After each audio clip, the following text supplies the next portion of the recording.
Good morning, everyone. Oh, good morning. Morning, Vice Chair.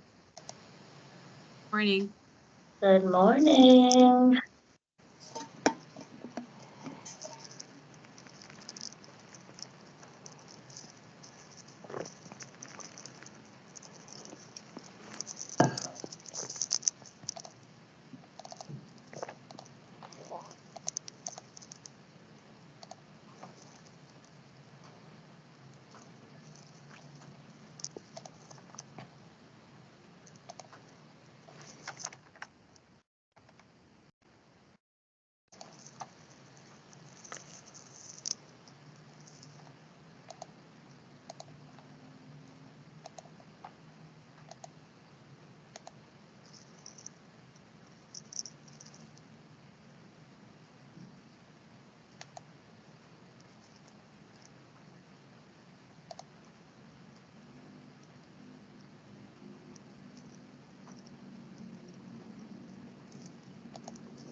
Morning, everyone. I see Commissioner Muhammad on.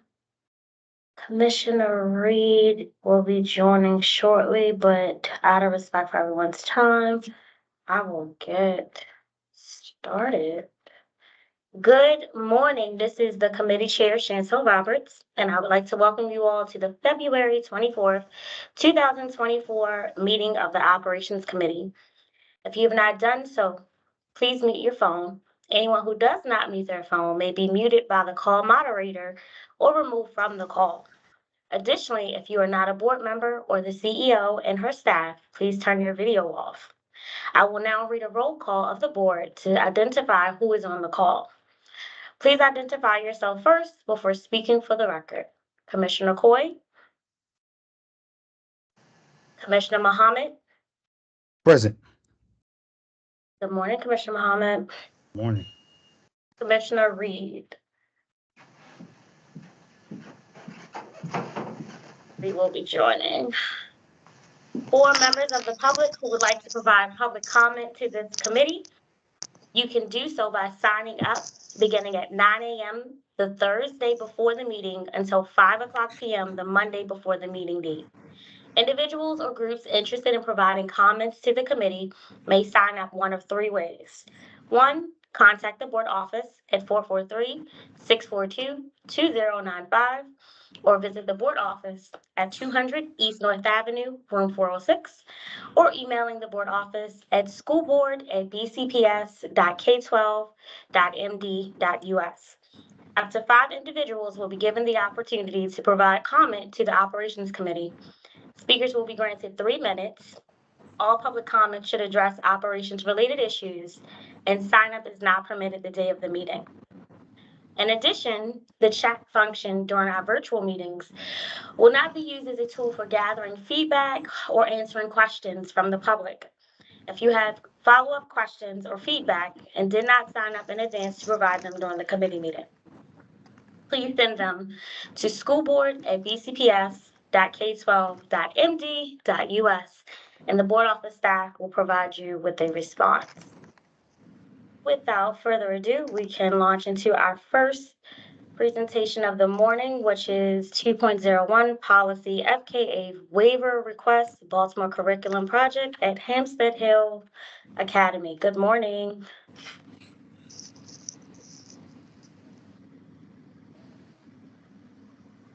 Good morning.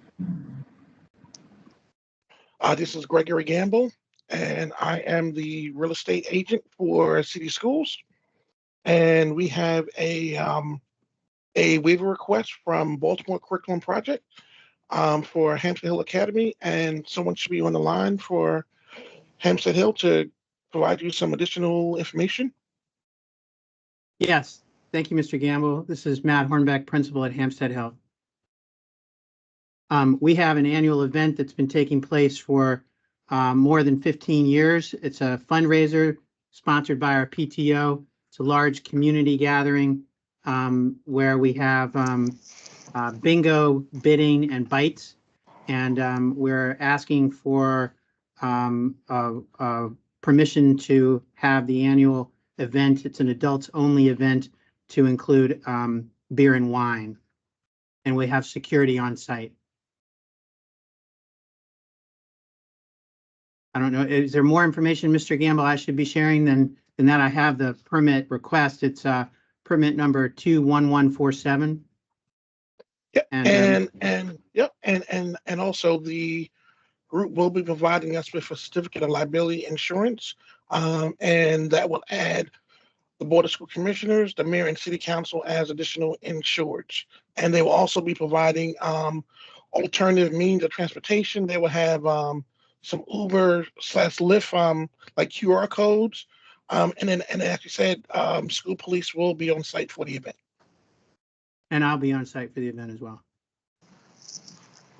Thank you so much for your updates and insight. Mr. Gamble, I think you're starting to memorize my line of questions because I was going to ask about the certificate of insurance. So thank you so much for speaking to that and also providing us with a prior copy. Commissioner Mohammed, Commissioner Reed, do either of you have questions around the FKA waiver? None here, and I guess I'll see him again at 2:04, right? 204? We can't hear you. 2:04 is another- going to be the renovations. Thank you. Oh, yes. Yes. Commissioner Mohammed? None here. Thank you. Okay. Thank you so much, Mr. Gamble. Thank you so much, Principal Hornbeck. Thank you. We can transition to item 2.02, educator pipeline update. Madam Chair, a question to you in this committee. Why, it's always been a query of mine, why this comes to operations instead of teaching and learning. Well, I think a couple different reasons, one of which is there is a portion of this presentation that does go to teaching and learning from the human capital team. But as it relates to pipeline, a lot of the procurements that come through for us, so they interchange with each other. They support each other rather. That is a function of operations. Okay, but I guess none of this things I've seen in terms of the report, the pipeline report, has to do with money. I haven't seen anything about cost and expenses. I haven't seen anything there. Quite honestly, I think it plays into the evidence of effectiveness of the financial investments into the pipeline. Okay, I haven't seen that either, but okay. Push back. Okay, thank you. Team, Commissioner Reed, we'll have questions. You're ready for us now? Okay, let me share my screen. Okay.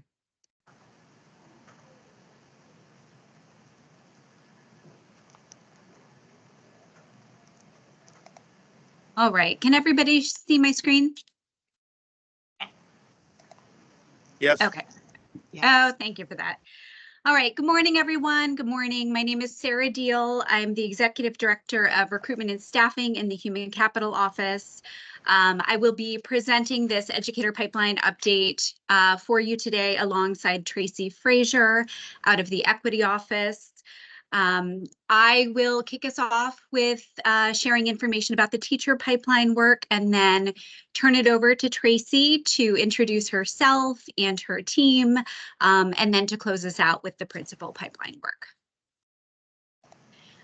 So today we're going to share updates on a variety of emerging and existing teacher and principal pipelines as part of a comprehensive recruitment and development plan, which speaks most directly to board priority 2, our ability to actively recruit, retain, support, develop qualified educators and school leaders to accelerate student growth. On the teacher front, I'm going to start by sharing some updated national and local recruitment context before diving into a handful of recruitment pipelines.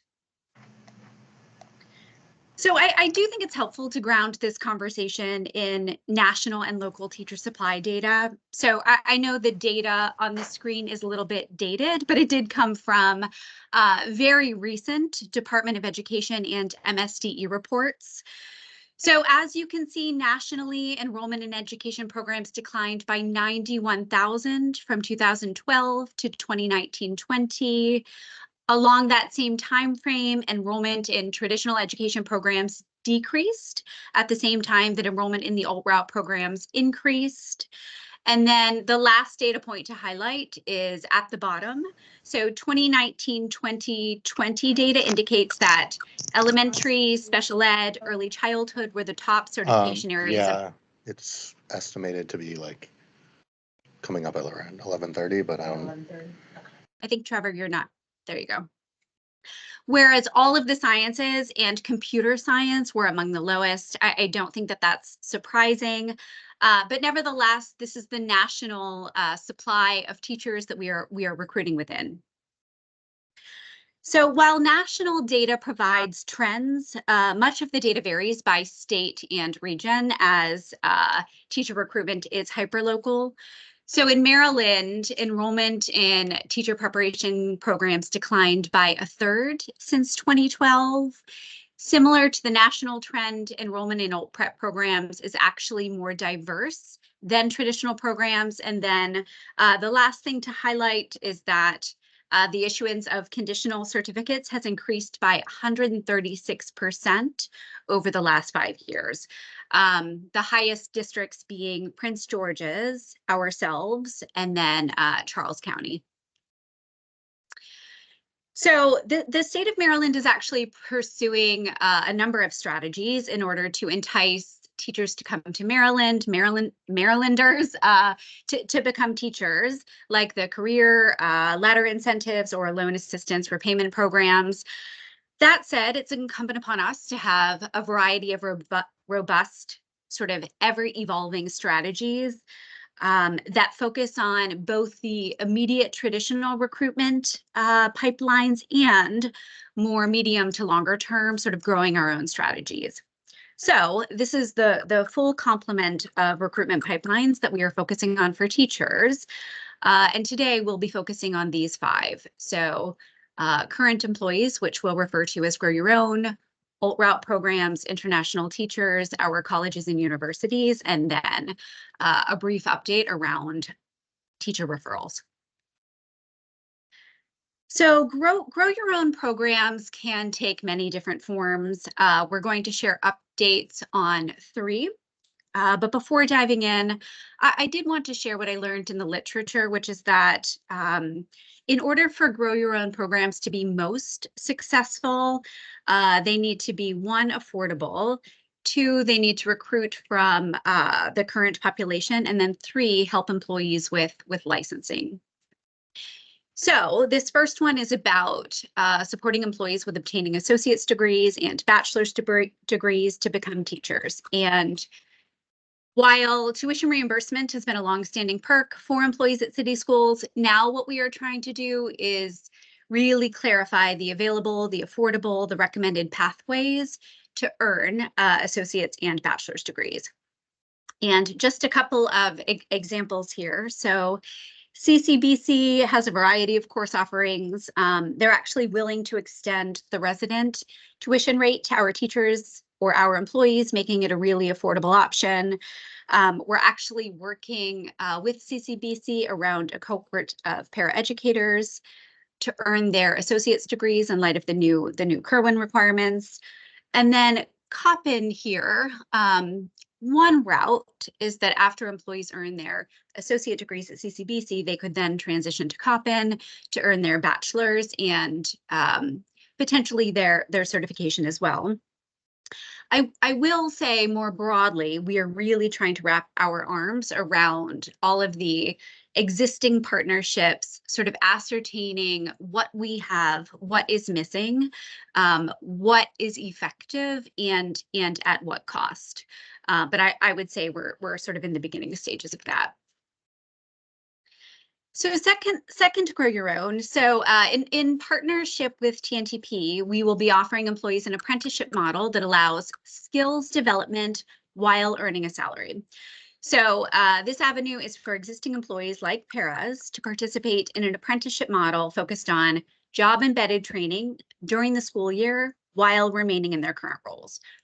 So for example, a paraeducator who applies to and is accepted into BCTR would have an option.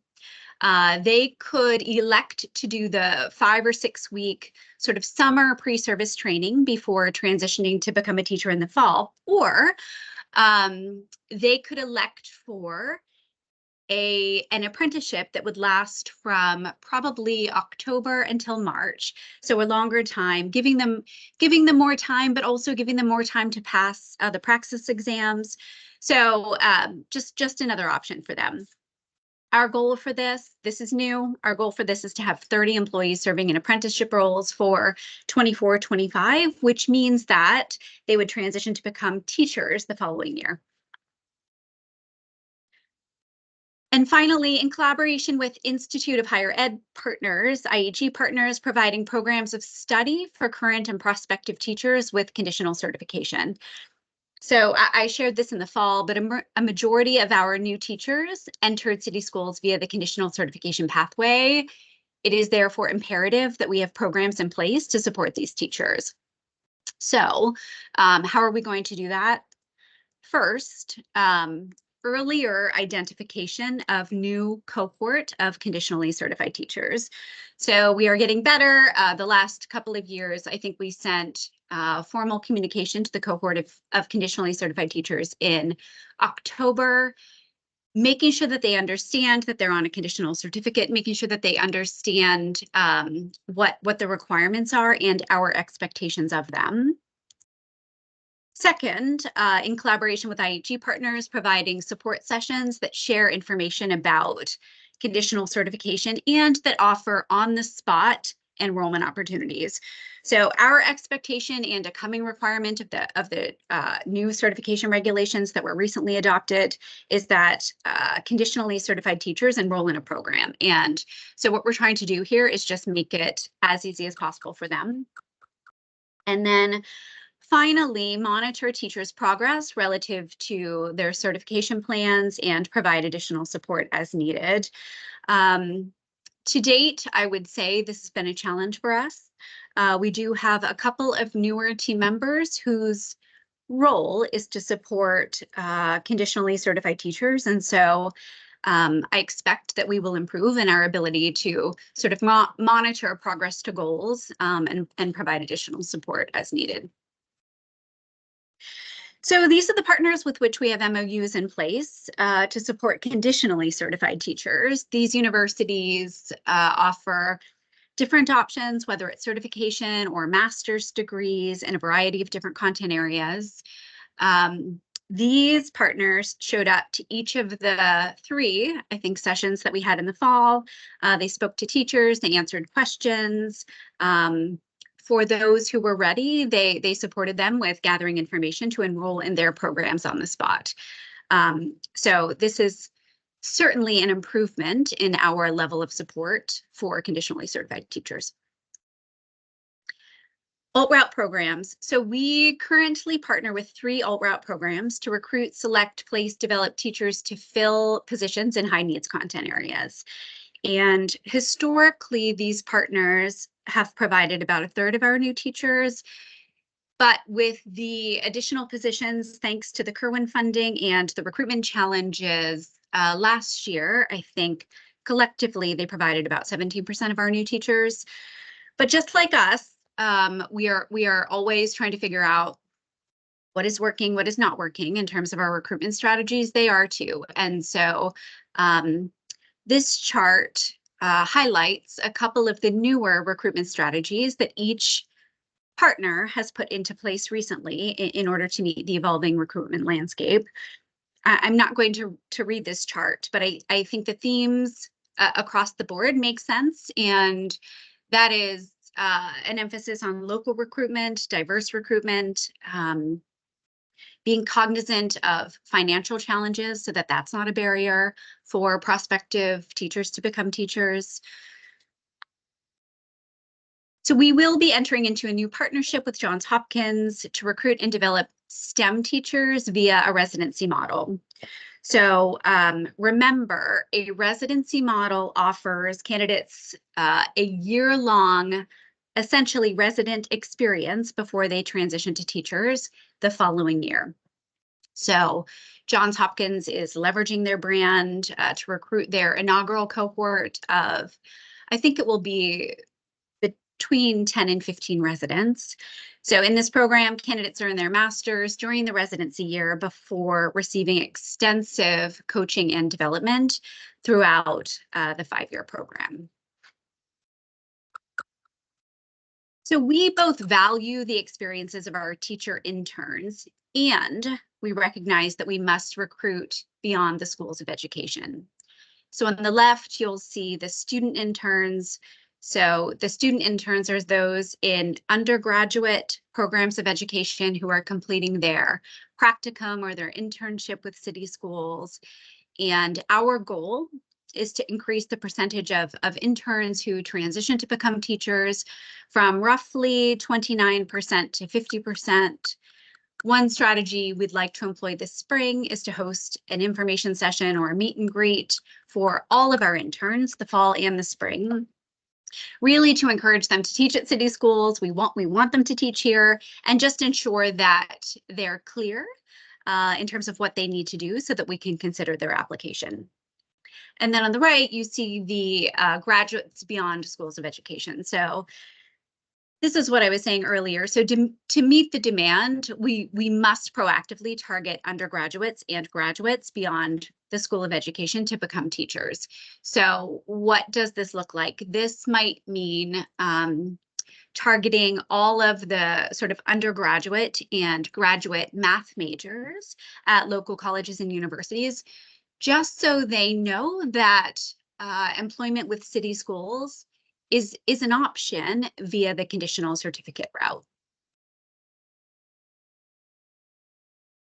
International teachers. So in 2021, we began recruiting international teachers again via the J1 cultural exchange visa, adding a small cohort of teachers via the H-1B visa this year to meet the demand for teachers. So this year we have teachers on both of these visa types, and this chart essentially highlights the difference between the 2 types of visas, which ties into our recruitment strategy.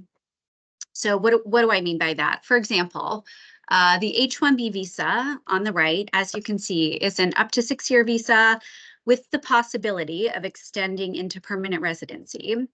The district, so we pay $5,000 on average per teacher. And so for this particular visa, we are therefore targeting really exceptional teachers in high needs content areas.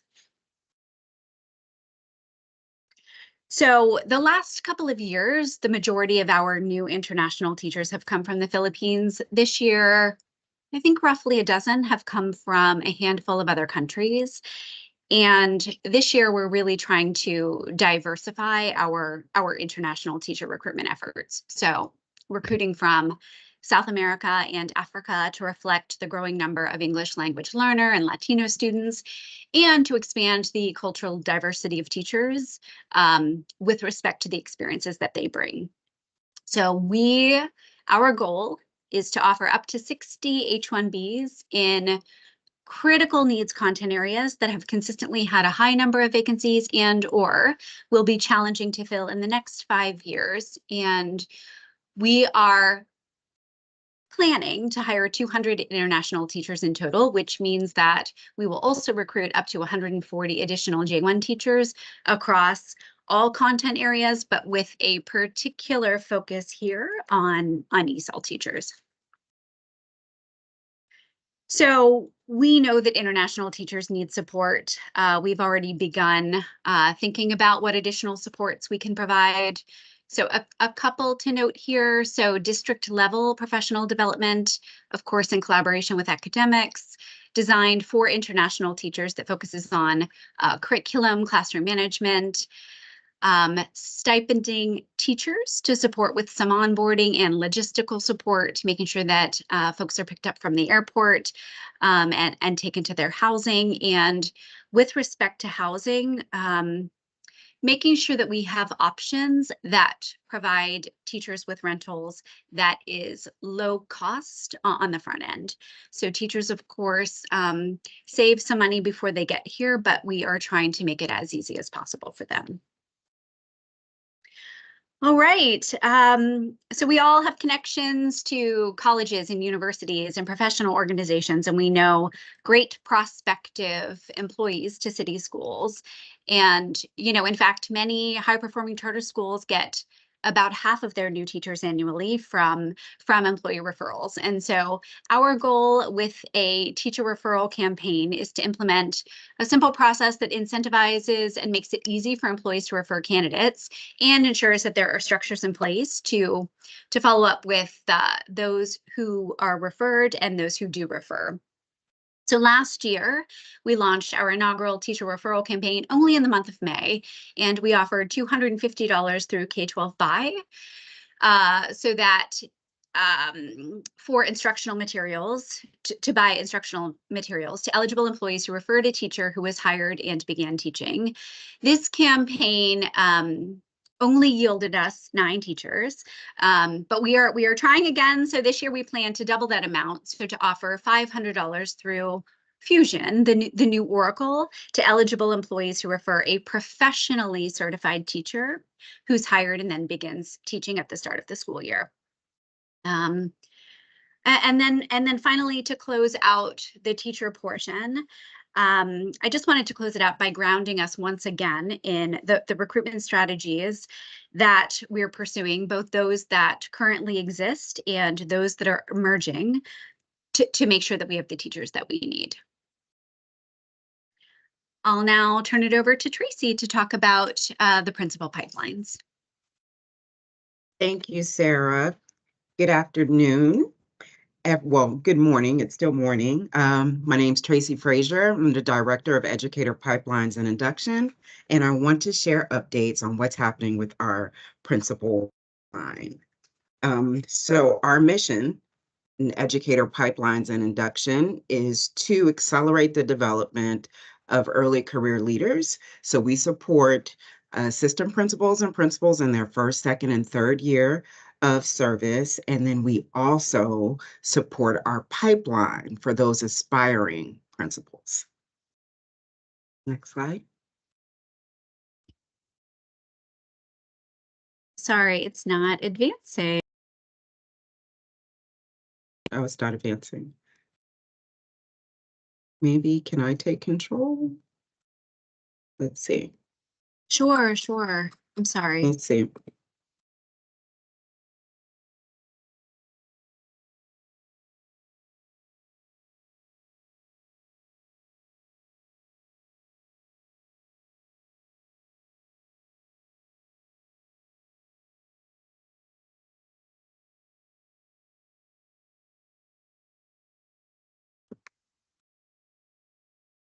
Not working.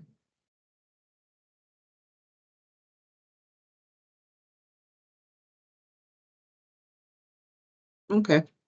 There we go. I think I think you're still in control. That's fine. So our work, we are, we are one of 8 districts who received the Wallace Grant to support an equity-centered principal initiative. And our focus is a number of those 8 domains, but domain number 4 focuses on principal support, and that is where we are focusing our support on novice principal development through mentoring and coaching and PD.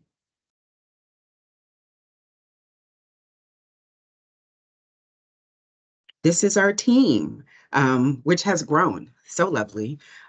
We have 4 senior principal coaches, 2 who are charged with supporting our early career principals, 1 who is charged with supporting our aspiring principals, and 1 who supports our assistant principals. And we are under the dynamic leadership of Dr. Tracy Durant, our Senior Executive Director of the Office of Equity. So take a look at this. You may have seen this visual. I think we presented it before in terms of what our pipeline looks like. This is the old pipeline, so it's kind of faded. I tried to use faded colors. So we start with the assistant principals, first year, second year, third year. They are in our development academies. In the middle, you see the principal pipelines. Those are our new leaders. And our fellows who are aspiring to be principals.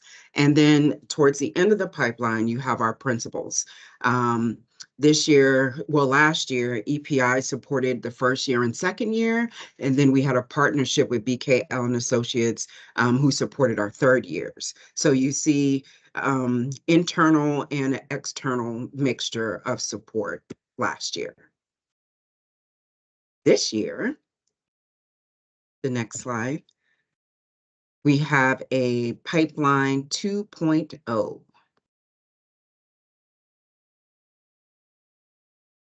There we go. So in this visual, you will see how the pipeline has increased a bit. So instead of starting our pipeline in the gray with the assistant principals, we know that we want to get those folks who are in the Admin 1 programs at our universities. So we've been working with university partners, and our Wallace Foundation, our grant work has allowed us to have a district partnership team. So we meet monthly with team members from Towson University and Morgan State University. We are working with them to look at the content of their programming. We're working with them to make connection with those students who are in those programs, and also to have some touch point with them before they come into city schools leadership programming. And the goal of this is to support and help with retention and recruitment. And then towards the end of the program, you see the under construction sign for 4th and 5th years. Last year, we were super excited to offer our transformational principals a mentor certification through NAESP, which is the National Association for Elementary School Principals, but they offer mentorship training. And so we wanted to level the playing field with our mentors for our novice leaders. So they all received a mentor certification. And I'll talk a little bit about that towards the end when I share some celebrations. Next slide. So these are some enhancements. We added an emerging leaders program this year. We learned that having just a 1-year program for folks who were fresh out of the classroom or new to leadership wasn't enough to get them ready. And we had data that showed that they weren't ready for the principalship, or they needed another year of development. So we added an additional year. The Emerging Leaders Program is a program that had been in city schools in the past, and then it was removed and it's back. There's been different iterations, but this is what is needed so that we can best prepare our leaders in city schools.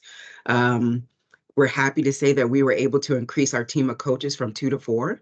We had 2 coaches to support over 100 early career leaders. And we know that, research shows a best practice for coaching is a 1 to 10 to 15 person ratio. And we had like 1 to 70, so that wasn't working. So we're super appreciative. The city schools investing in the department and increasing our number of coaches. The fall and spring pipeline visits. This is something new that we started last year.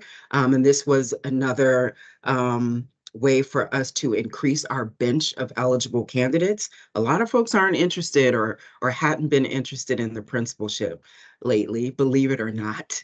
And so recruitment has been difficult. And this is not a Baltimore City trend, it's a national trend. And so we have people who are eligible, but who are not taking that leap into leadership. So what we did is we engaged with those folks who were just swimming in the pool and sitting there, to gauge their interests and to come out and visit them and see them at their schools. And in an effort of having pipeline visits, we increased our bench of candidates for the principalship by 3 times.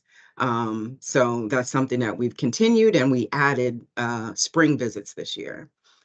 We have targeted developments for our interim principals to make sure that they are ready and pepped. Now, most of them have already gone through the assessment center in January. So that's the first year that we've done that. We are aligning our scope and sequence to our equity-centered values and dispositions. IRES is the first touch point for all early career leaders in induction. So in the summertime, when they first come on board, before they set foot in our schools, we know that they need to go through our introduction to racial equity seminar, and so that they can look at themselves, and then they go into their orientation as a school leader. And then lastly, that extended support to the 4th and 5th year principals. We know that the lifespan, the professional lifespan of a principal often falls off in years 3 through 5. And traditionally, our programming stopped at year 3. And so I know, the question was, what happens to those 4th and 5th years? Dr. Santelises would pose that question to us. And so we were happy to be able to support them through the mentoring program, through our certified mentors, something we want to continue to do. Next slide.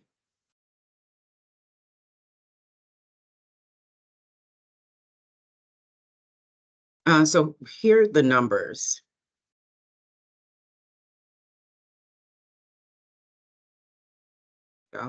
Early career assistant principals. So you see the 3 years of the cohorts that we've had. If you start all the way to the far right, 2021, 2022, we had 21 first year assistant principals. This year we have 41.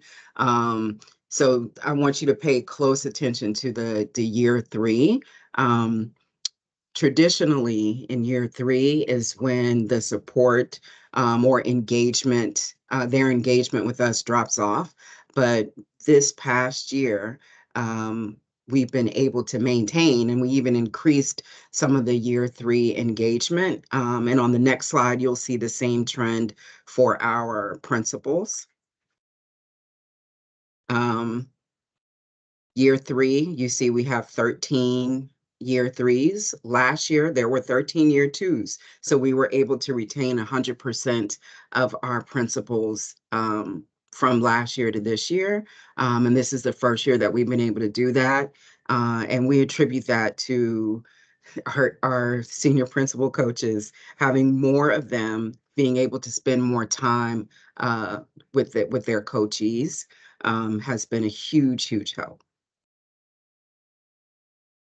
This is our emerging leaders and our fellows, our resident principals.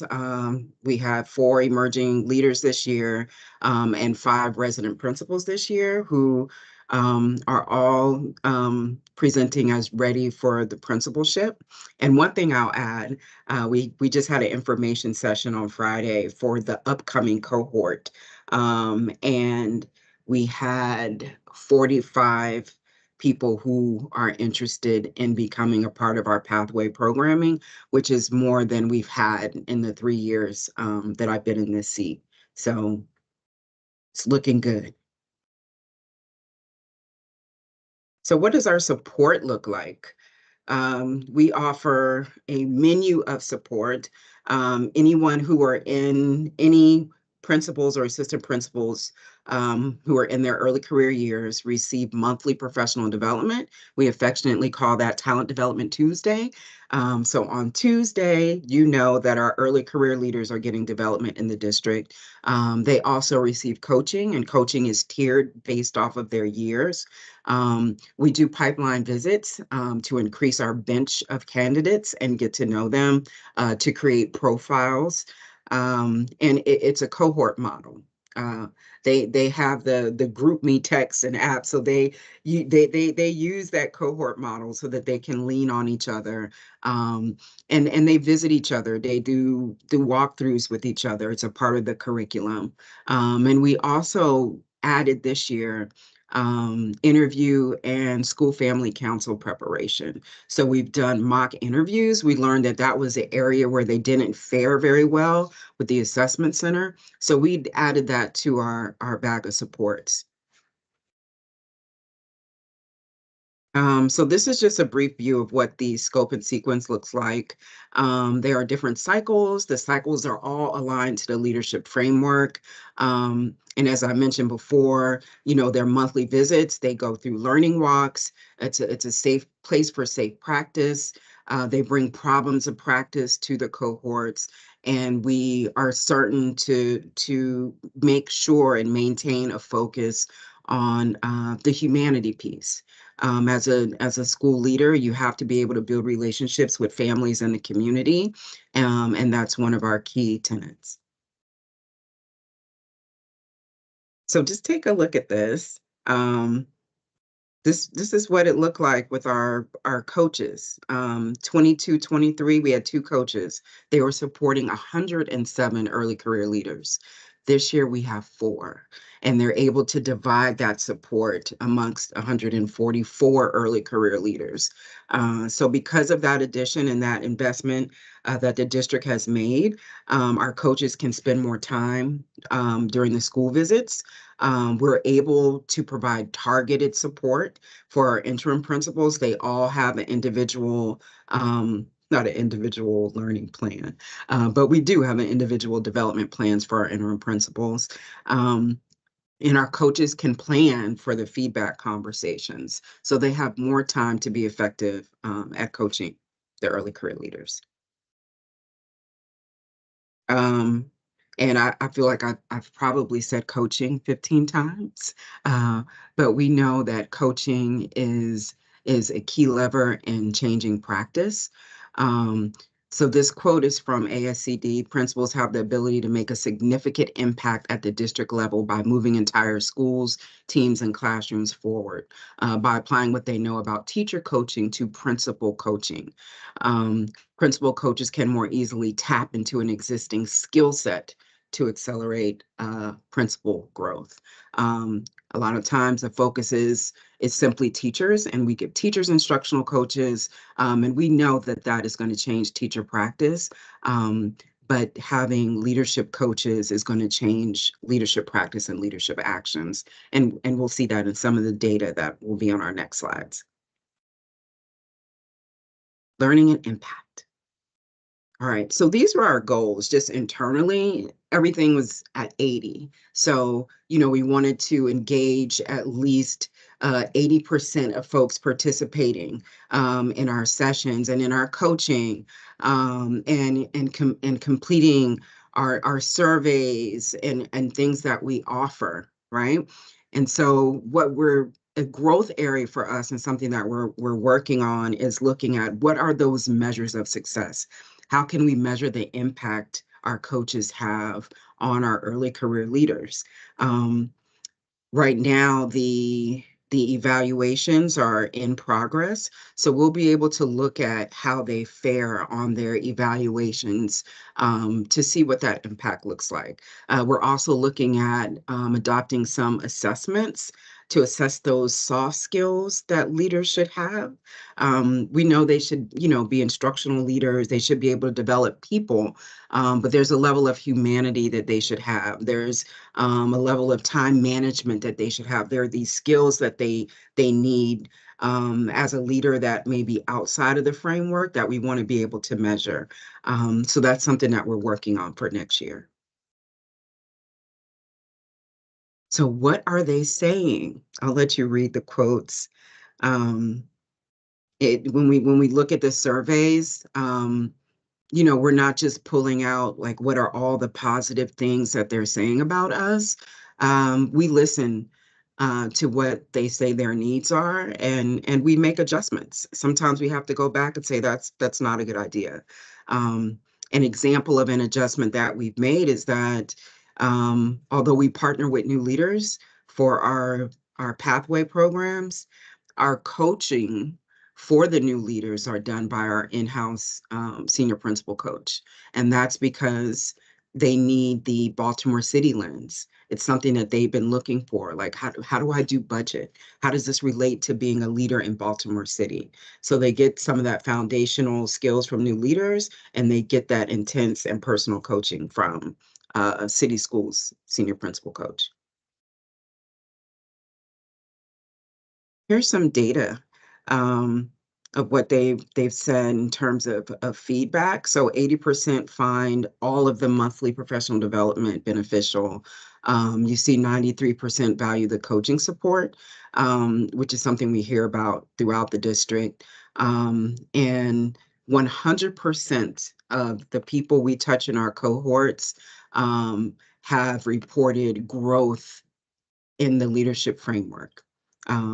And like I said, their data is in process, so we will hope that it's aligned when we get that data back. And in terms of the leadership framework areas, there are 4 areas of the framework, and you can see across the areas where they have grown the most, and 100% of them said that they have grown in developing others. And that's because of our heavy, coaching focus. Principals are coaches. Principals are charged with developing their assistant principals and developing teams. So that's a focus in our process and in our model. And you can see the impact of that here.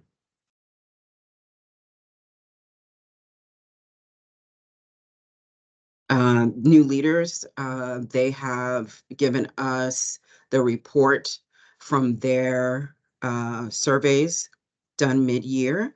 These are the emerging leaders this year. This is that program that we brought back.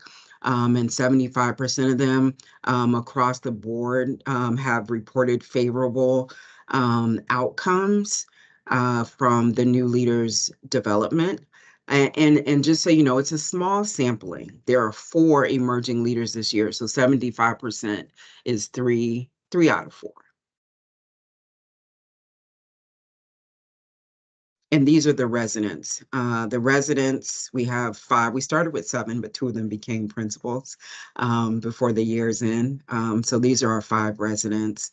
And you can see that they have also responded favorably and agree that they have developed as leaders by participating in the program. Now, pipeline pride, this is the fun part. So there are a few things that we have done. We have been very busy, especially since we've moved into the Office of Equity. And we're proud to say we had a meet and greet last week or the week before last, and that was where the ILEDs could meet the residents. This is hiring season.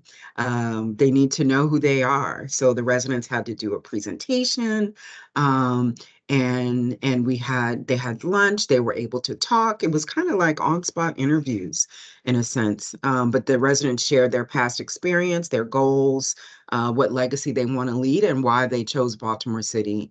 And so you can just see two quotes from the ILEDs. They said it was really helpful to see the residents in this space. I was most interested in how they have impacted their current schools and placements. We've never done meet and greet in this fashion before, but if the purpose of a resident, is for them to be prepared for the principalship and for them to be hired and placed in a position, then they need to be in front of those principal supervisors who would be a part of that process of hiring so that they can see what's the best fit and if any of them match the school vacancies they have in their networks. So it's something that we're going to continue.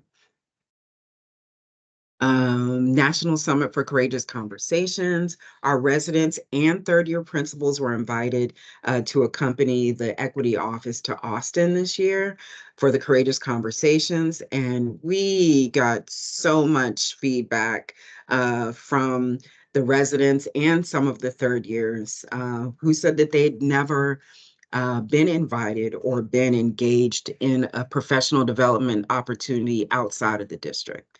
And we know that you grow from networking and talking with other districts who have some similarities or some differences, and you can learn different things. So we're proud that we were able to offer them this opportunity. Something else we're super proud of are the pipeline review visits. Like I said, we just did it last year in the fall. Like, let's see who's out there swimming in the pool. And it has become a part of the process this year. Anybody who is seeking a principalship or wanting to interview for a principal and they're eligible, we go to their school to visit them. We take them through a process. Round one visits consist of interviews, classroom observations and feedback, and then a document review. And then we have round two visits in the spring where they have to do a presentation that includes some data and their contributions to the school, and a live feedback conversation. So the word has been getting out, and some folks are like, hey, can you guys come and do a pipeline visit? So they want that feedback and they want to be seen and they want to be heard. And we've opened the door for that for them. Fourth and fifth year principals, I mentioned this earlier. There are transformational principals. 10 of them this year have been certified as mentors because they went through this year-long program, and they've been supporting our fourth and fifth year principals. And they receive 5 CPDs for participating in the program. We weren't sure if we were going to be able to, reward them for taking their time to do this, but happily they'll be able to receive 5 CPDs for participating. And our fourth and fifth year principals have been engaged in support through this, and that's how we've increased our pipeline. And then lastly, this kind of, I guess, looks mumbo jumbo-ish on the screen, but I want you to pay attention to the blue and the blue arrows. The top box shows our timeline for recruitment last year. So it ended in June. And since I've been here, it's always ended in June. There's like an additional PEP that happens to make sure that the residents can get PEP'd before July 1. This year, we have moved that up. There's no reason why we can't move it up. And so you see March 15th is when we should be able to submit names for the March PEP. It'll actually be towards the end of March, but it's definitely not June. So we're happy that we have moved our timeline up for recruitment. It gives principals an opportunity to know if someone may be leaving their school, and also, if they may be receiving someone as a resident principal earlier. And I think that's it. So thank you for your time.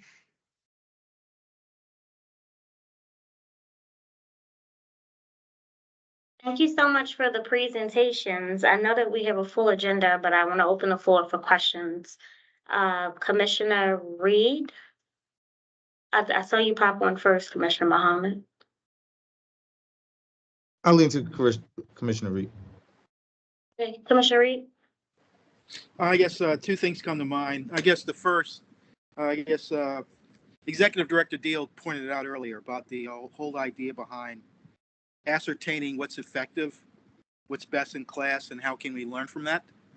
What's going to be the timeline for this committee and maybe the board to learn more in terms of what's best in class and what works? Because there's been a litany of things you brought out. I guess one from the certification process, also from the hiring process. But I guess looking specifically at certification and hiring, how can we learn what works best going forward? That's my first question. And I guess the second question has to do with the whole principal pipeline. Can you pull up page 27?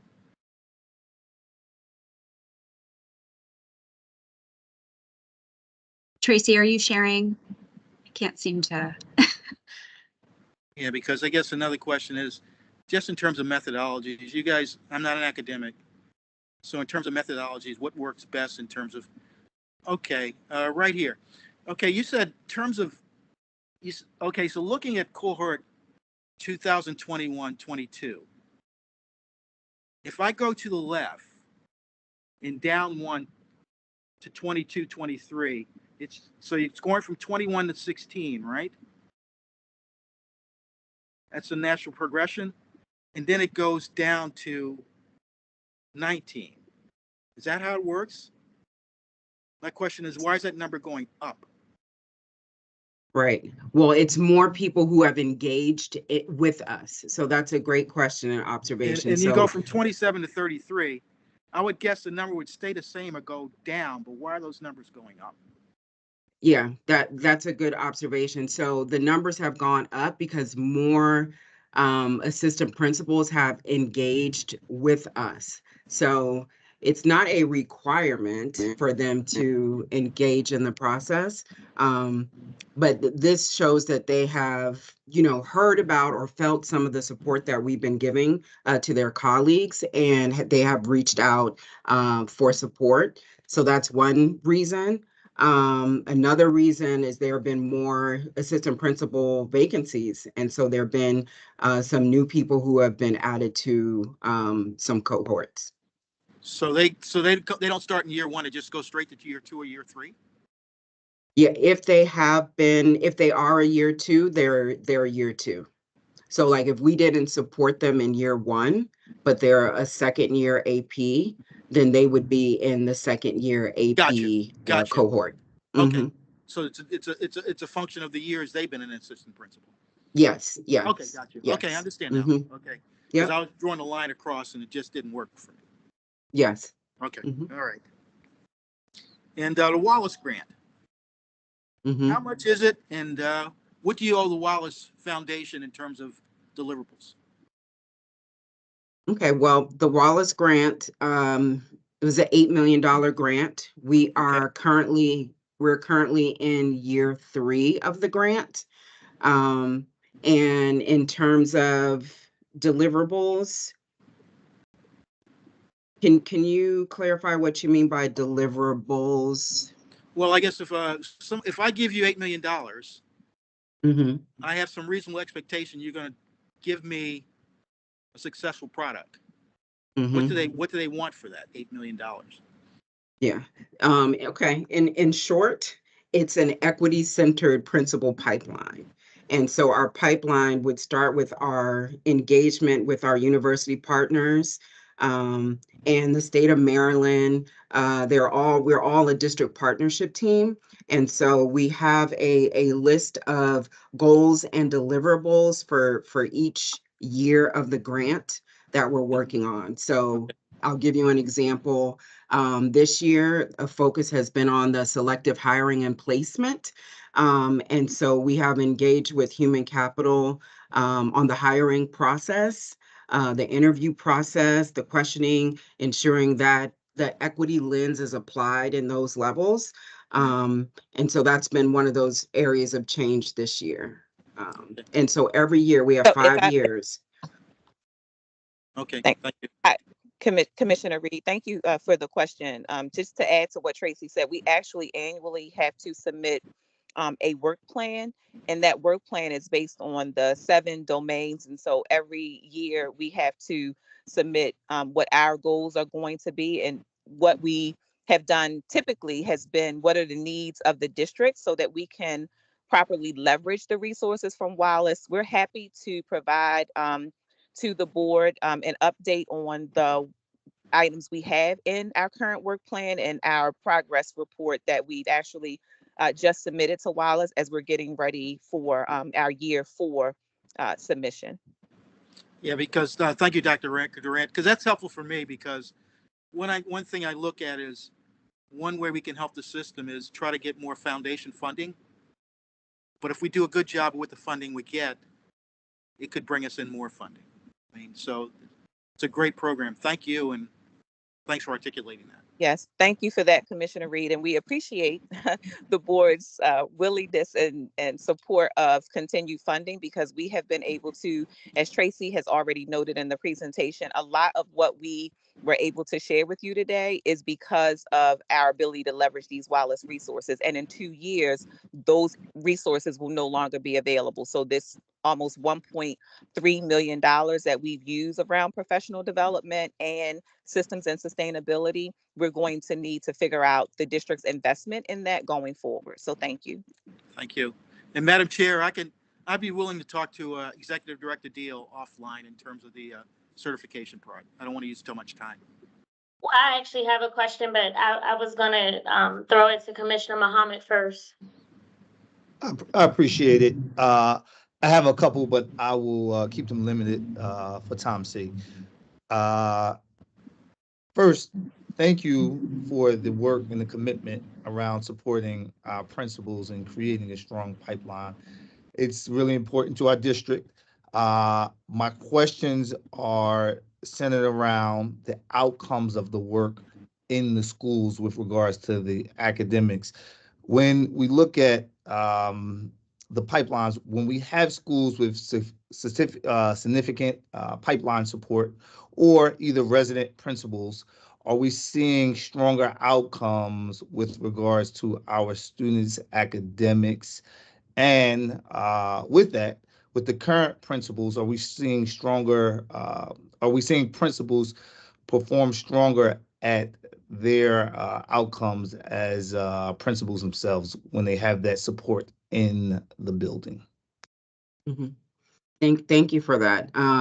That's a question that we've been asking ourselves very intensely this year, because we had not been able to connect student achievement to the principal support or coaching or so on. And not that we haven't been able to, but we hadn't looked at it in that way.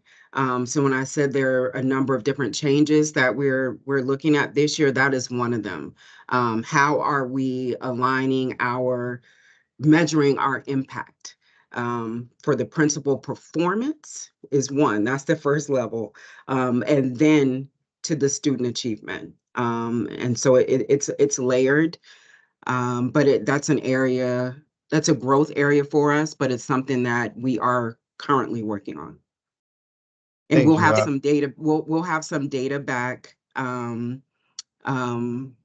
This is MOI, so the evaluations have just, they've just completed those. So we'll have some data on the principal performance then. Mm-hmm. Dr. Durant? Yes, thank you, Vice Chair Roberts. So Commissioner Muhammad, to add to what Tracy has already said, the specific areas that we're looking at, and so that's why she said we'll have data moving forward, is around the evaluation of principals. And we are also looking to really intentionally observe the data that is connected with CSI, TSI, and exiting schools, as well as star ratings. And so we're looking across not just the coaching of early career leaders, but also schools that have school equity action teams. So we're trying to look at how our footprint in schools is actually impacting the data that we see with our young people.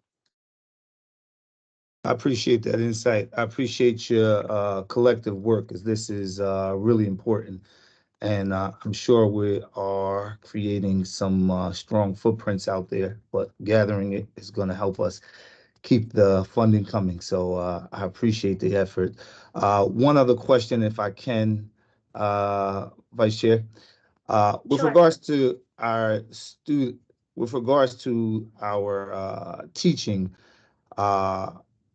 are we having do we see any stronger academic outcomes based on a teacher being H-1B versus J-1?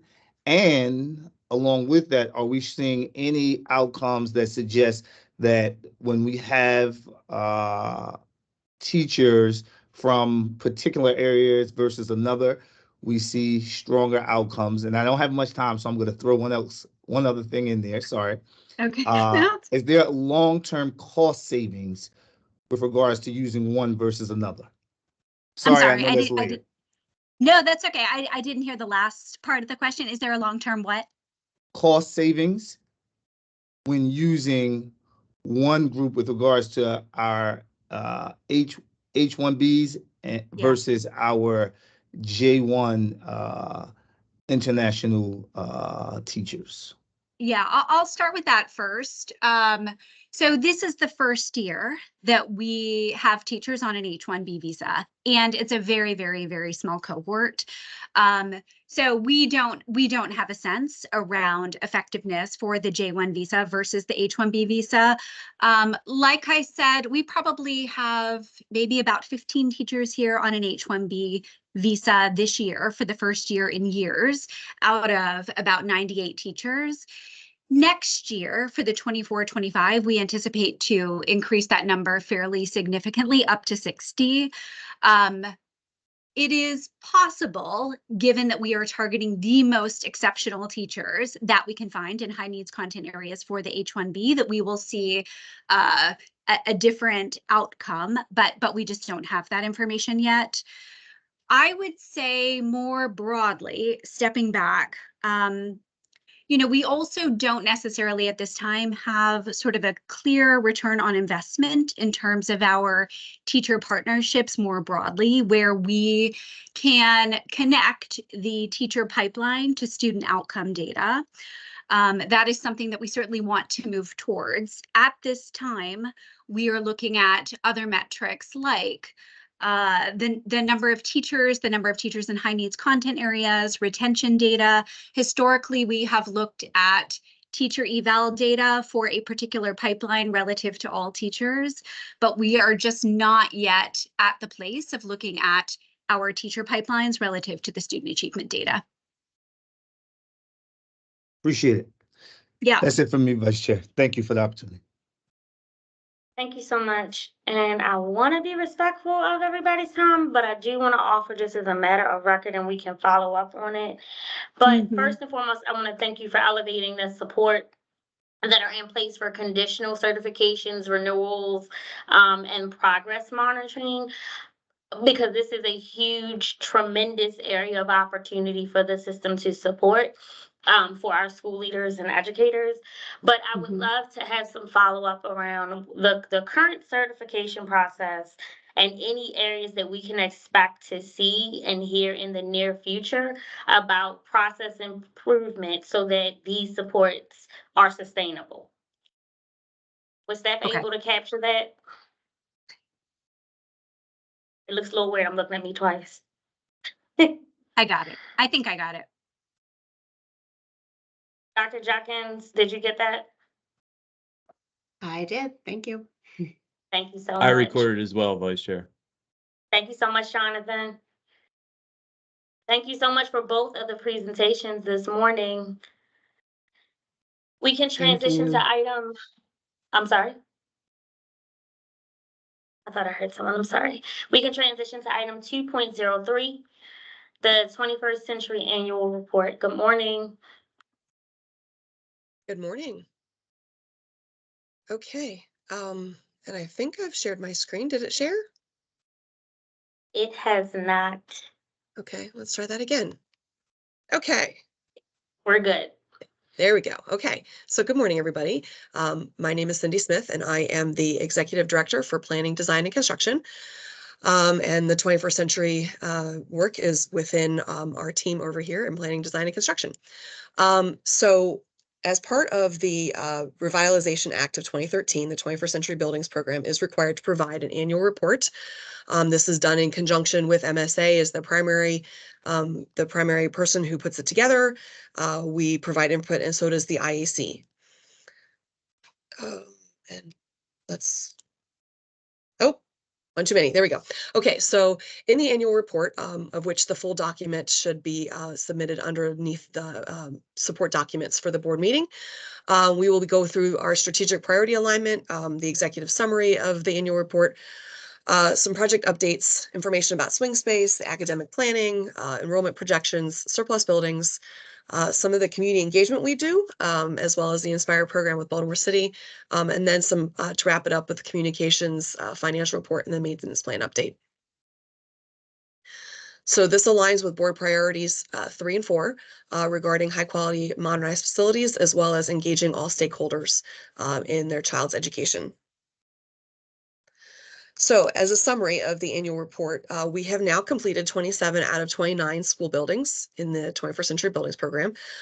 So we have achieved a little over 1,500 local hiring positions for Baltimore City residents.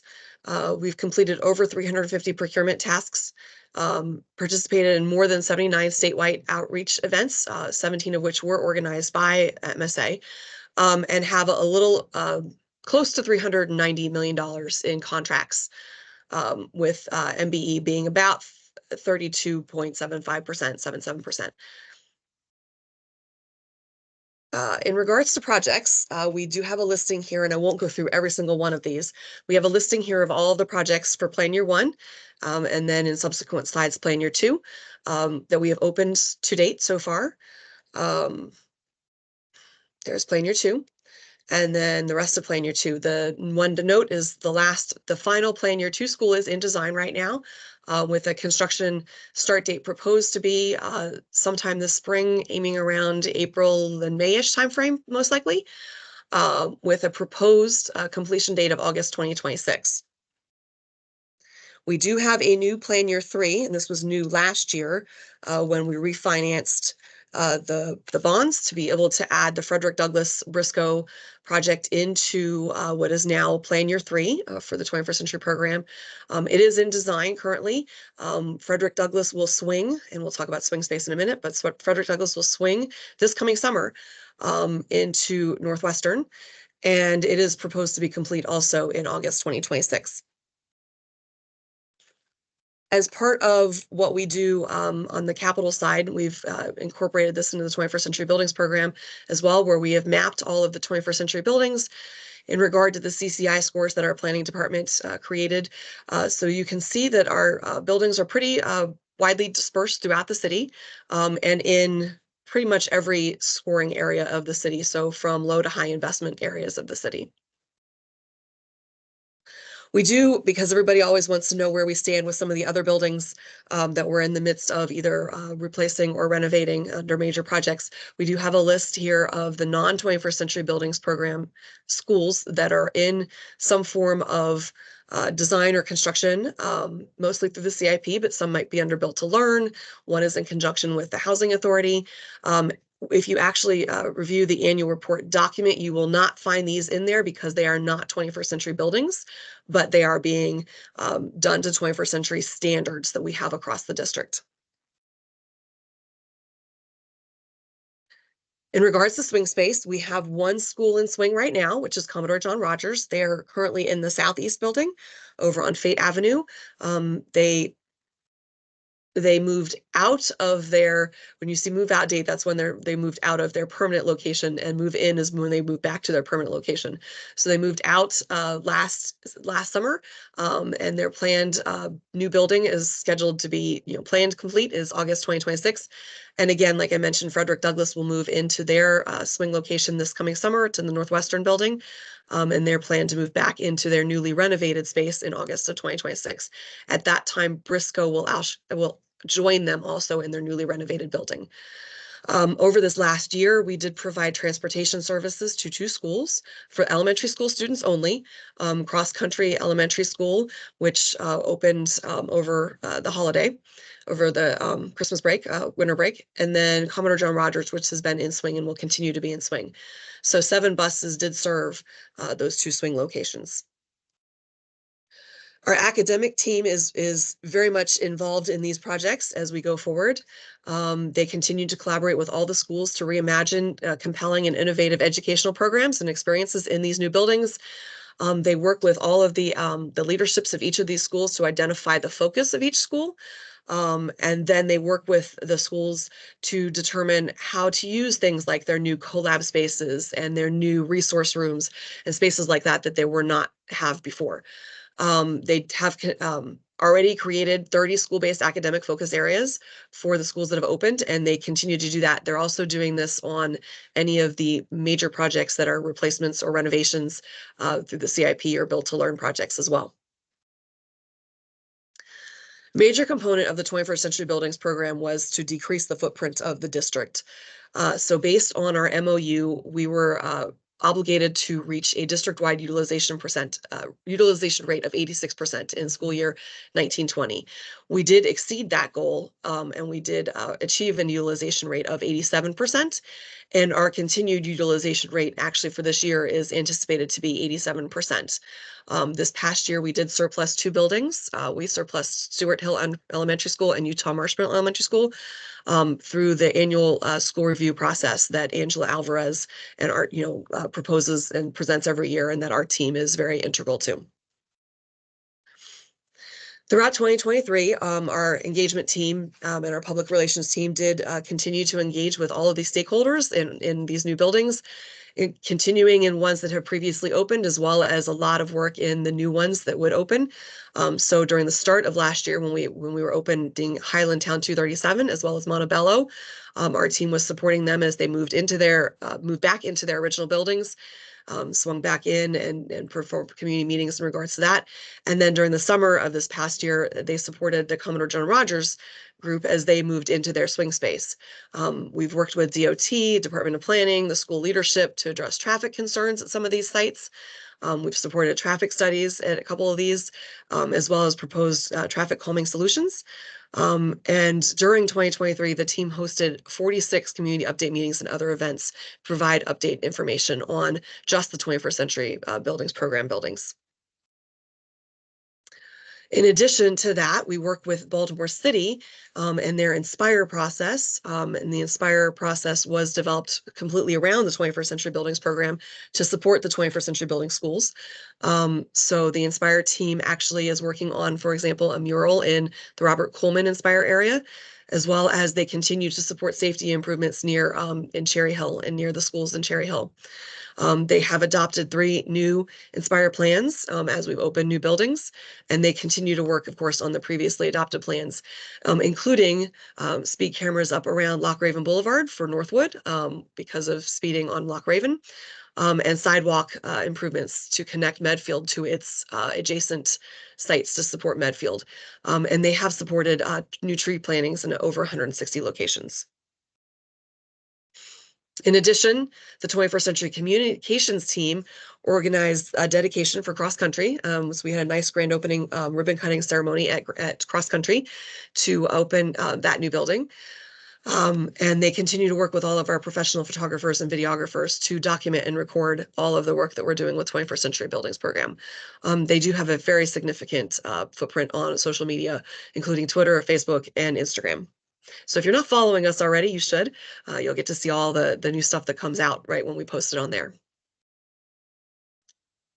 In regards to finances, we have, and this MSA provides all this information. They are in charge of the fiscal information for the 21st Century Buildings Plan. The revenues were higher by about $15 million. The revenues were higher related to the investment income exceeding the budgeted amounts by about 18.5 million, and including a receipt of 1.4 in video lottery terminal rent, and 0.9 million in BGE rebates. However, the bottle tax proceeds were about $5 million less than budgeted based on the use of the funding for that. In regards to expenses, expenses through June 2022 were $55.4 million, under budget. And the contractual services were under budget by $38.9 million, which was the majority of that 55. Fixed charges were under budget for the year by 19.1 million. The fixed charges were under due to interest payments on bonds. The interest payments were less than budgeted due to the refunding of the debt for the 2022 series issuance. Any overall savings, the most important here, any overall savings that the program does achieve is put right back into the program, and is being used to pay for Frederick Douglass, change orders to any of the existing projects, as well as any projects related to the program, such as the field at Reach that we are reconstructing in conjunction with Baltimore City Rec and Parks. And finally, in regards to the comprehensive maintenance plan, which is also a requirement of the whole buildings program, we continue to update the CMP and regarding the strategy for maintaining our schools. The CMP provides that plan for maintaining the buildings as we work towards that achievement that the metrics that the IAC puts forward. And the CMP and our maintenance team continues to work with our PMs to obtain information for the schools that were delivered to 2023 to make sure that our preventive maintenance is continuing to be performed and that those buildings are operating as they were designed to.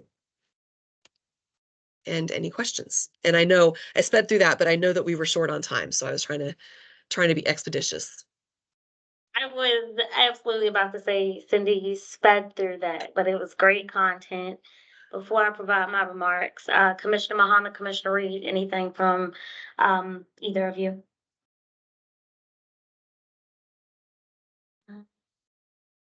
Nothing at this time. Okay. Commissioner Reed?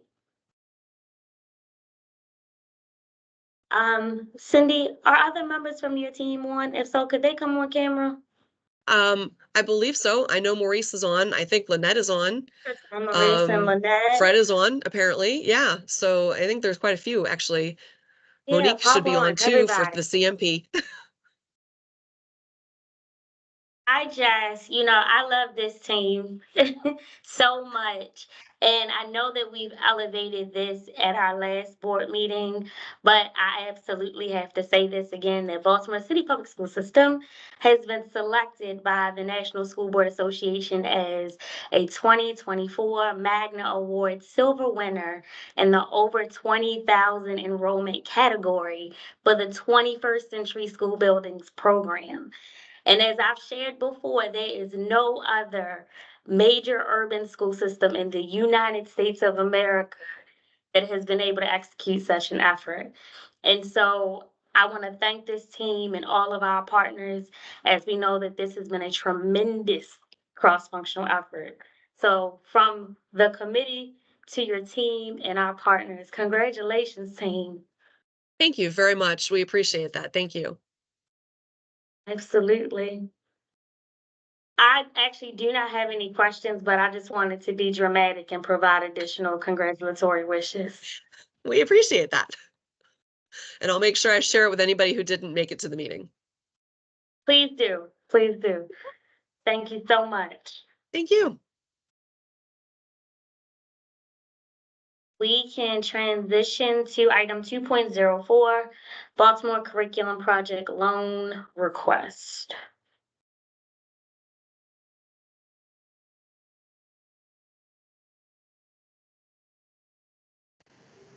So thank you so much for considering our request. I think the board received a letter dated February 5th that was to our executive director at the Baltimore Curriculum Project. And that letter outlines the support that Dr. Santzelisis has for this project. Basically, we have, and I don't, Trevor, do you want to be the one to talk about it? I'm not sure what my role might be. Yeah, Matt. I will run through the presentation, and if the board has any questions for you, um, they can ask them after the presentation. So, good morning. My name is Trevor Roberts. I'm a specialist in the Office of New Initiatives, and I will be outlining the request from Baltimore Curriculum Project for a loan for construction at Hampstead Hill Academy. This aligns with Board Priority 3, providing high-quality modernized facility and resources to support the success of students, educators, administrators, and staff. So the loan request coming from Baltimore Curriculum Project is for a project at Hampstead Hill Academy. The school is in a district facility that BCP leases from the district. The renovations will be to update the gym, and we'll also add one additional classroom and update 2 bathrooms. The project is being paid for through private donations and through BCP's operator funds. The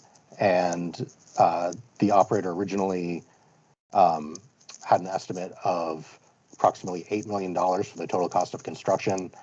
They raised funds for that amount, but due to rising construction costs and other factors, the total price of the project has gone up to $11 million, leaving approximately $3 million gap.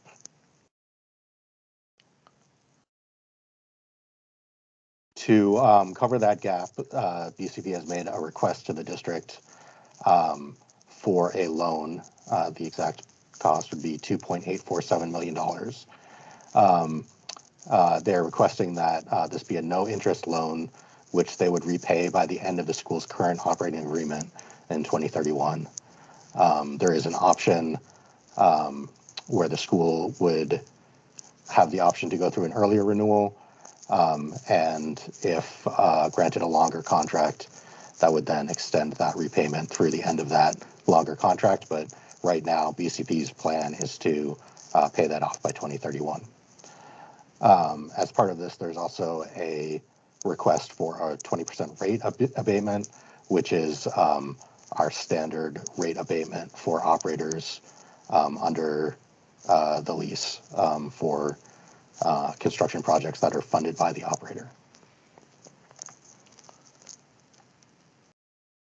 So when we look at loan requests like this, we are very cognizant that it does set precedent for all future loan requests. So we look at a variety of factors. I'm not going to go through each one of these on this slide. We're going to talk about them in just a minute in later slides. But the bottom line is we want to make sure that any approval of a loan request, make sure that the money and cost to the district is being used prudently for the best interests of students, staff, and the district overall. And we want to make sure that the loans are going to strong programs that that have long-term stability and quality education for students. So these factors look at that, and we're going to go one by one. I'll try to do this as fast as possible. I know that there are time constraints, but the first thing that we want to do is that that any construction has been agreed upon and approved by city schools for a facility under the control of the district. And in this case, the renovation for Hampstead Hill has been reviewed and approved by the operations office. We want to see that the operator is providing the large majority of funds for the project. We want to know that operators have skin in the game with this and aren't just relying on the loan from the district. So we look for at least 70% of total project cost funded upfront by the operator. In this case, BCP is providing 74% of that total. So we do see that in this case. We want to see that the operator has history of being a tenant in the district facility without any abatements or offsets, paying the standard rate. In this case, Hampstead Hill is a long-term tenant of the district facility and has not received any abatements or offsets in recent years. We want to see that there's a real need for the renovation in terms of providing improvement for schools with historically high usage, and that there are no overlapping plans by the district to renovate the building. So in this case, Hampstead Hill is in the southeast. It is an area that has high utilization across schools there. Hampstead Hill itself is at 125% utilization, which is the 8th highest rate among city schools facilities. So we see that there is a need for renovation and expansion of the facility. There are no current plans for renovation of the facility by city schools. And I do want to note that while the current project only adds one additional classroom, the design plans are looking forward into the future, where if the operator can come up with funds for a phase 2 of the project, the current renovations are being made with the consideration that they would be able to add a second floor above the gym that would be able to hold 4 additional classrooms. So that's not something under the current project, but BCP has been good about planning for future expansion if funding becomes available. We want to see that the school has strong long-term performance. Hampstead Hill is one of our first charter schools, actually opening before the current charter law in 2005. But in every review that they've had, they've gotten the maximum term available, including an 8-year renewal in their last round. And I just want to note that in operator renewal reviews, we're not just looking at the performance of the school in terms of academics and climate, but we're also looking at the financial performance of the operator itself, whether they are being a prudent steward of public funds, and whether they have strong financial performance in terms of operating a tight ship in terms of their finances. So that is a consideration in the renewal review that BCP has had success in.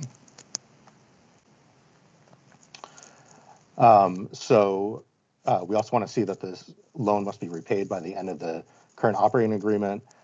This is just to make sure that any changes through the renewal process don't affect the loan. So BCP has committed to pay this off by 2031. And again, there will be an option in year 4 of the loan to go through an earlier renewal process, which could extend that. But currently, BCP is planning on having the loan paid off by the end of the current agreement. Finally, if there is a request for rent abatement as part of a loan request, it needs to meet the established requirements for that process.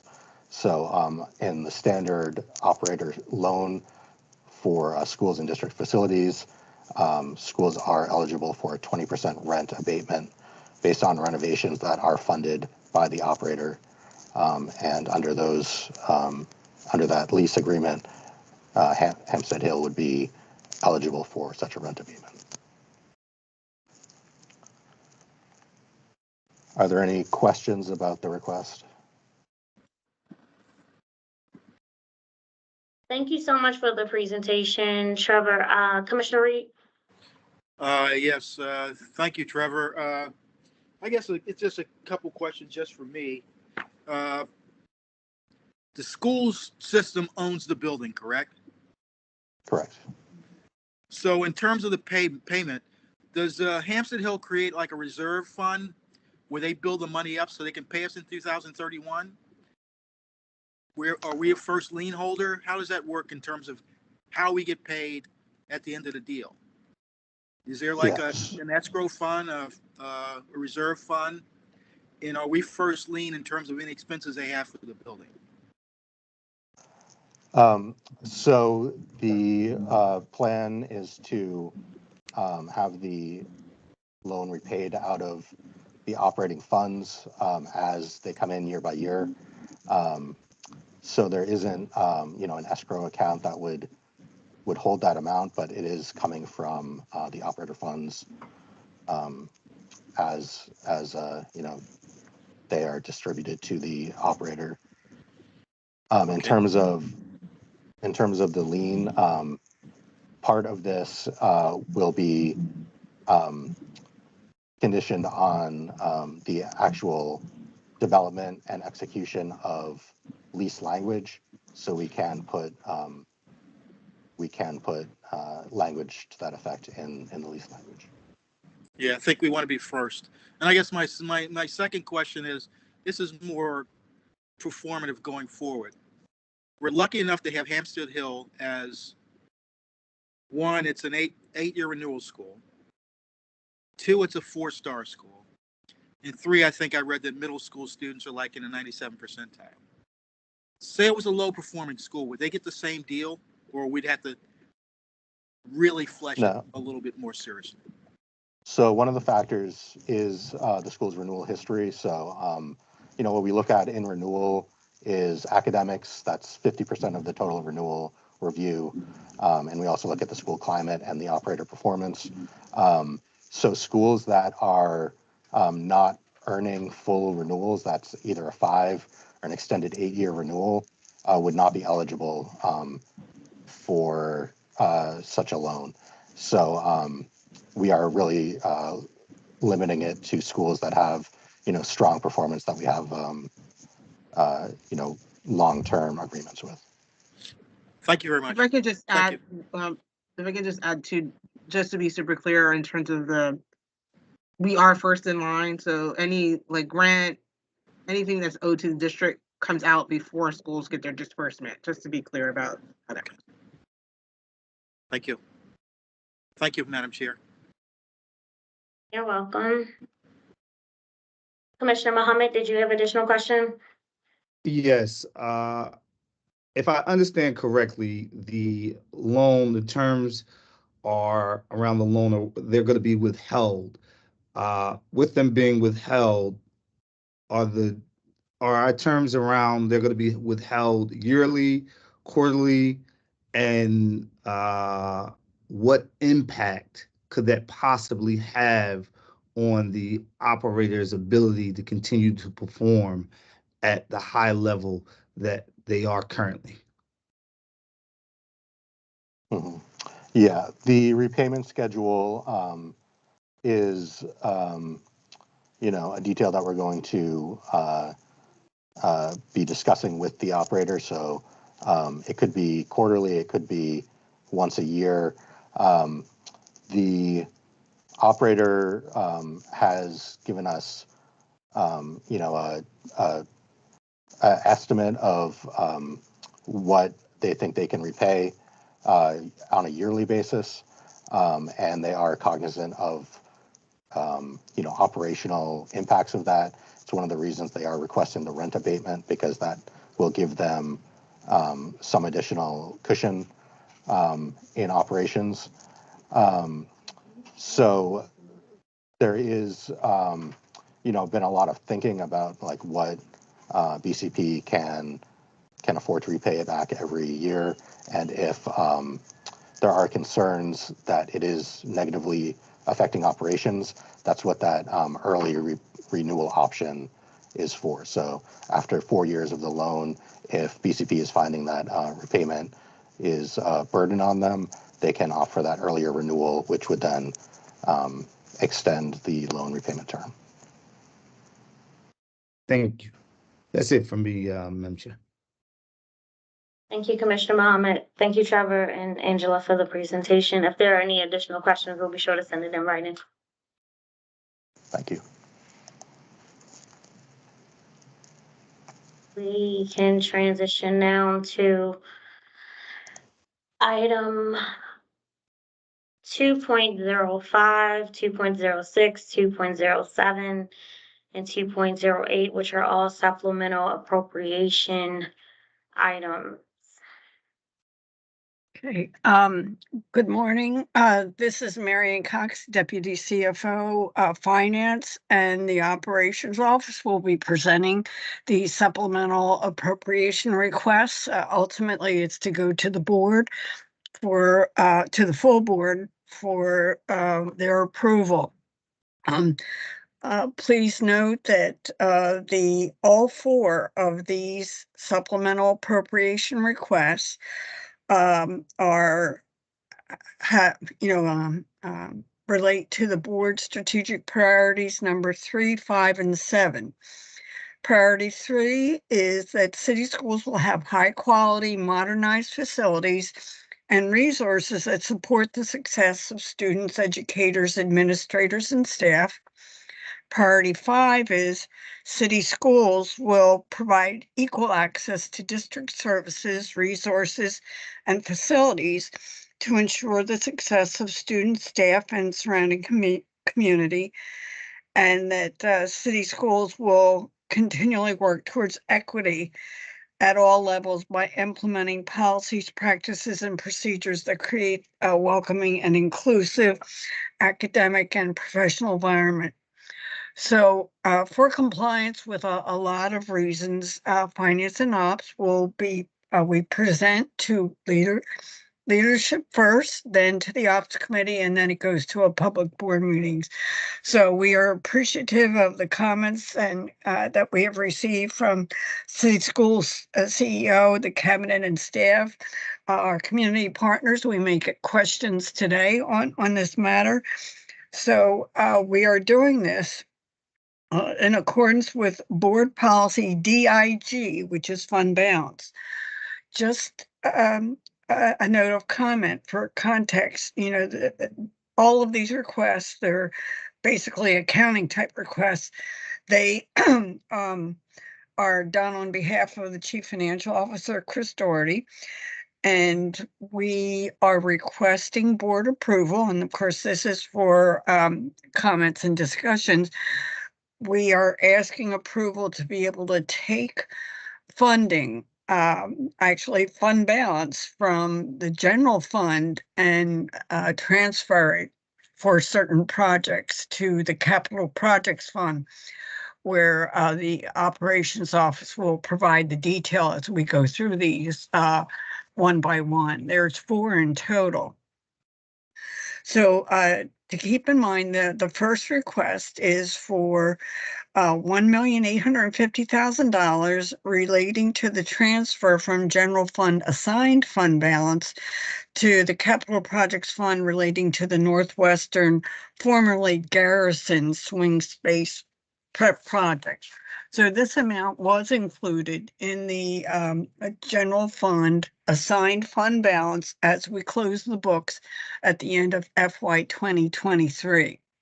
So I believe the next page, if you could go to the next slide, Jonathan, for the support documentation for this one. Yep, give me 1 second, Marianne. Okay, sorry. My apologies, everyone. My computer decided to act up, and so I asked Jonathan to help.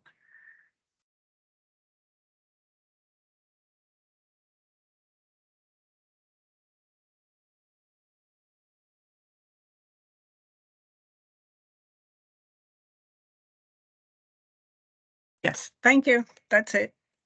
Cindy, could you introduce the staff that are on and then offer some comments on this request? Absolutely. And the first 3 kind of go together, and then the other one for weapons detection, I think Lynette, Monique, and Shanae are on to support, but we're all here for whatever questions we've got. So the first one for Garrison, what was Garrison is now Northwestern. So this Frederick Douglass, as we mentioned, just actually in just the 21st century presentation just a few minutes ago, Frederick Douglass swings to the Northwestern building this coming summer. This was originally slated to be the Garrison building. But we've since then been able to adjust, timelines have adjusted, things have changed, and the Northwestern building is way more appropriate for a high school population. So we're shifting the Frederick Douglass swing to be able to happen at the Northwestern building instead. However, there are still some improvements that need to be made. We need to clean up the field. We need to do some pool repairs. We need to build a parking lot. And this had some repairs. This is basically just general repairs throughout the building to happen for the Frederick Douglass School to swing to Northwestern.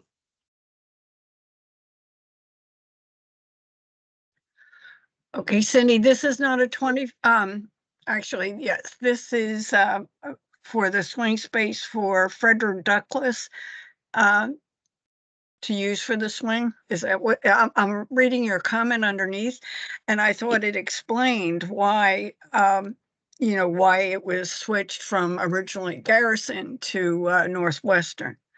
Yes, and that's, yeah, I basically just went through that, went through what I wrote. So the Northwestern building is way more appropriate for high school. So when it was able to be freed up and emptied to be able to use it for Frederick Douglass, it makes a lot more sense to use that for Frederick Douglass. But it does need a little bit of work to be able to put the population in there. Oh, yeah, and just as a comment for Ops Committee review, the reason why we mentioned, the change from Garrison to Frederick Douglass is if you look at our audited financial statements, you will see that the money had been held for the swing space, but at the time we originally thought it was going to be Garrison, but now this other building is open and it's more appropriate. Is that correct, Cindy? Yes. Yes. Yes. Okay, and a lot of these requests today tie back to the 21st Century Plan, and Cindy and her office will be, talking about the details. The second request, and it's a larger one, was for the transfer relating to City College and their construction gap and swing space fund project. This request is for the amount of $21,500,000, which is the total amount which we had included in the FY 2023 general fund assigned fund balance for this project. The assigned fund balances list the amounts and the individual projects for which the CEO, as the board designee, has the authority to place in assigned fund balance. So this money was planned from the start to be utilized for this use. So Cindy, if you could talk about the gap and why we're. So the Built to Learn, the Built to Learn Act is what is covering both City College and Poly Western, which is the next one on here. And as we have found, as construction prices have increased, we cannot really shortchange these schools. They are what they are. We're going to need the money that we need. And as construction price increases, bonds decrease, we are finding that we have a gap for both City College and we'll see Poly Western on here too. So we have to do some closing of that gap to be able to provide the buildings that actually are needed to be provided. Yes, Commissioner Roberts. I have a question about the swing needs for the cafeteria upgrades and transportation support. What venue space is that for? What facility is that? So right now we're planning on doing that at the University of Baltimore, UB's campus. Okay. Yep. Okay. So right now, City College is intended to swing, and we're still working out all the details of the plan of that MOU and that agreement with UB. But right now, we're intending to swing City College to UB for its 3 years. Thank you for that, Cindy. Of course. Okay. Are there any other questions on the City College requested costs? Commissioner Mohammed? None here. Okay, we can transition to the next one. Okay, the next one is requesting board approval of a supplemental appropriation in the amount of $31,826,000 related for the transfer from general fund assigned fund balance to capital projects for the Poly Western construction gap and swing space fund project.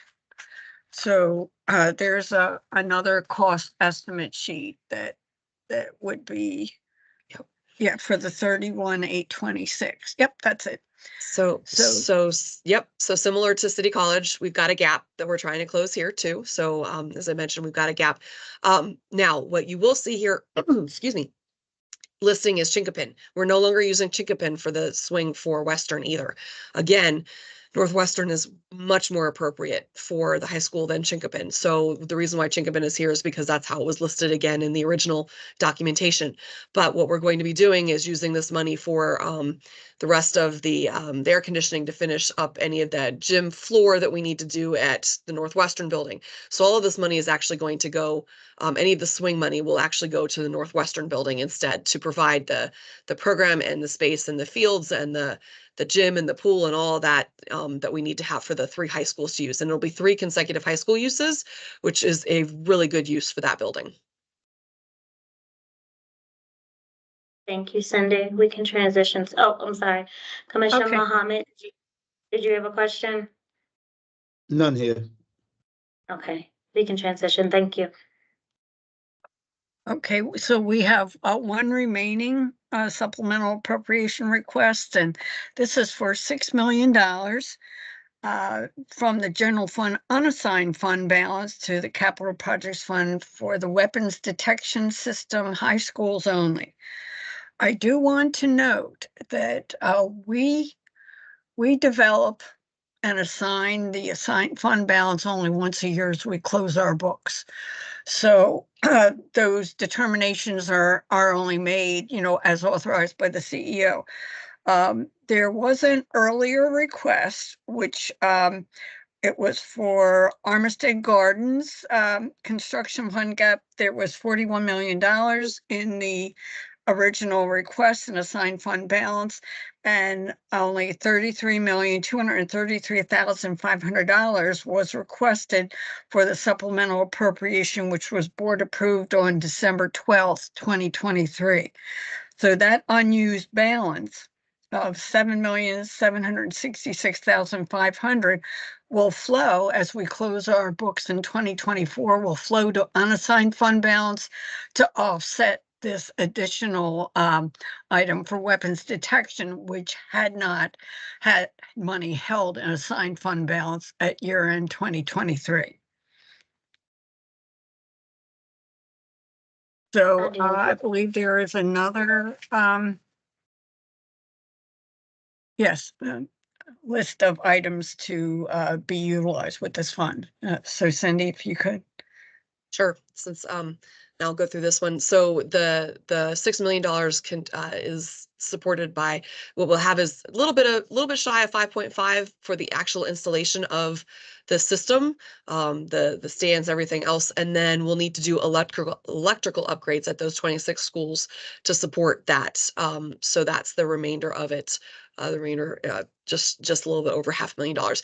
There is a procurement item on to support this as well in the procurement agenda later on. Is that 15.06 Alliance Technology Group? Alliance, yes, it's the Alliance one. Yes. Okay. And so Thank you'll you. see the procurement item only covers that first line because it's not for the electrical. The electrical will be done in-house or with other subcontractors.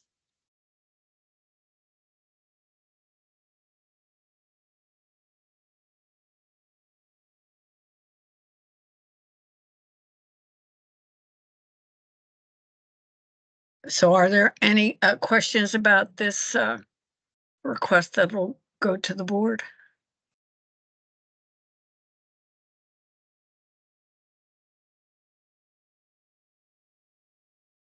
Ops Committee Chair Roberts, your picture appears to be frozen, so I don't know if you're talking, we can't hear you.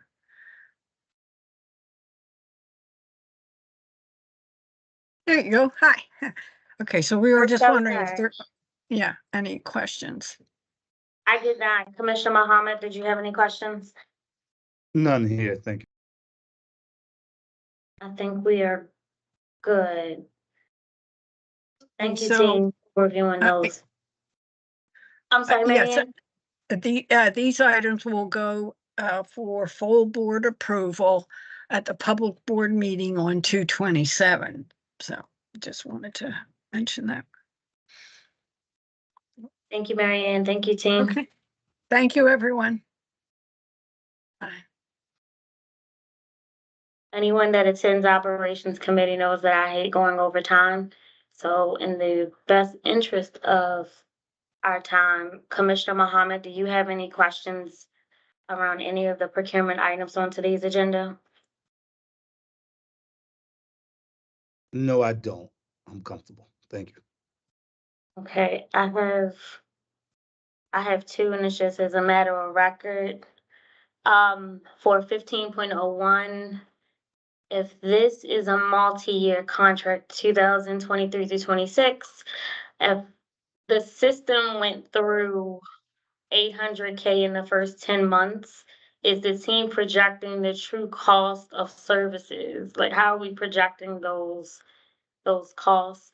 This can be submitted in writing. I don't see it in my line of sight that you all won't be coming back for another increase around that if the spend down is that fast and that much. And then also for Oracle item number 1401, I just wanted some line of sight into, with the phased in approach of the ERP system taking place, if we anticipate this being the last Oracle procurement item, and if not, when will this be completely sunset? Would you like us to answer that now or just submit in writing? You know, I really want to be respectful of everybody's time. I know we're already over, so you can submit it in writing. All right, we'll do that right away. Thank you so much, Chief Jones. Thank you all for hanging over. We are late. I hope you all have a great rest of your day. This is end of call. Have a great day, everyone. Have Thank a you. great day. Thank you. Thank you. Thank you. Bye-bye. Thank you.